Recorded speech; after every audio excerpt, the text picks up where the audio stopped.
warahmatullahi wabarakatuh. Kami kelompok Dina. Di sini kami akan menjelaskan topik C, yaitu perkembangbiakan tumbuhan.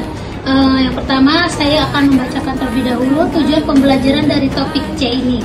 Topik C ini tujuan pembelajarannya yang pertama, peserta didik bisa mengidentifikasikan bagian-bagian bunga dan fungsinya. Yang kedua, peserta didik bisa mendeskripsikan cara perkembangbiakan tumbuhan yang berbunga. Yang ketiga, peserta didik bisa mendeskripsikan macam-macam cara penyebaran biji.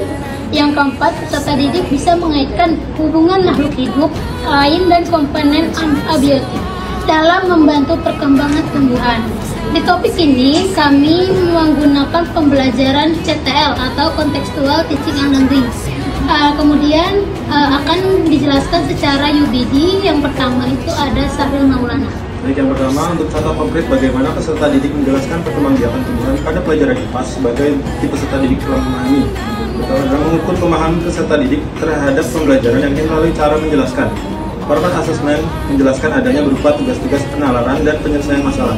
Contohnya pada pelajaran IPA bab 1 topik C, peserta didik mampu menjelaskan tentang bagaimana tumbuhan berkembang biak, bagaimana cara tumbuhan menyebarkan bijinya, dan mampu menjelaskan mengapa tumbuhan perlu menyebarkan bijinya. Lalu yang kedua itu untuk dapat menafsirkan perkembangan tumbuhan dengan pendekatan UBD, peserta didik dapat melakukan beberapa hal. Yang pertama itu mengidentifikasikan tujuan pembelajaran terkait dengan perkembangbiakan tumbuhan, seperti mengidentifikasikan jenis-jenis perkembangan tumbuhan dan cara-cara perkembangbiakan tumbuhan. Yang kedua, merancang pembelajaran yang relevan dengan kondisi sosial budaya di daerah, seperti melakukan praktikum dengan cara melakukan stek batang pada tanaman tertentu, mengamati tumbuhan yang berkembang biak dengan cara vegetatif dan generatif, membuat laporan atau presentasi tentang cara perkembangbiakan tumbuhan secara alami dan buatan, serta membuat poster atau infografis tentang cara perkembangbiakan tumbuhan dengan menggunakan gambar dan penjelasan yang mudah dipahami.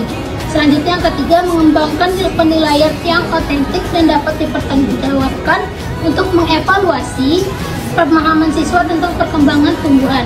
Yang keempat, mendorong siswa untuk mengaplikasikan pemahaman mereka tentang perkembangbiakan tumbuhan dalam kehidupan sehari-hari, seperti dalam kegiatan bercocok tanam atau membuat kebun. Selanjutnya adalah contoh konkret siswa dalam menerapkan perkembangbiakan tumbuhan. Yang pertama adalah percobaan bertunas. Siswa dapat melakukan percobaan dengan menanam biji tumbuhan seperti kacang hijau dalam pot atau gelas plastik. Mereka dapat memantau pertumbuhan tunas, akar, dan daun dari biji tersebut. Lalu yang kedua adalah perbanyakan vegetatif, yaitu siswa dapat mempraktikkan perbanyakan vegetatif dengan cara seperti stek, cangkok, dan pemisahan rumpun pada tanaman tertentu seperti tanaman hias atau tanaman buah. Dan yang terakhir adalah penanaman tanaman obat. Siswa dapat mempraktikkan atau belajar tentang tanaman obat dan bagaimana mengambil stek atau memanen bagian tanaman yang digunakan dalam pengobatan tradisional. Dalam melakukan kegiatan ini, siswa menggambarkan konsep-konsep perkembangbiakan tumbuhan dalam kehidupan sehari-hari. Lalu selanjutnya selanjutnya ada contoh konkret. Yang ketiga, yang keempat, contoh konkret bagaimana peserta didik melakukan perspektif menurut perkembangbiakan tumbuhan.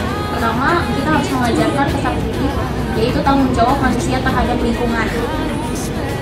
Terus dampak praktik pertanian terhadap lingkungan, yaitu penggunaan pestisida dan pupuk kimia berlebihan dalam pertanian dapat menciptakan dampak negatif terhadap lingkungan seperti pencemaran air tanah dan hilangnya keanekaragaman hayati.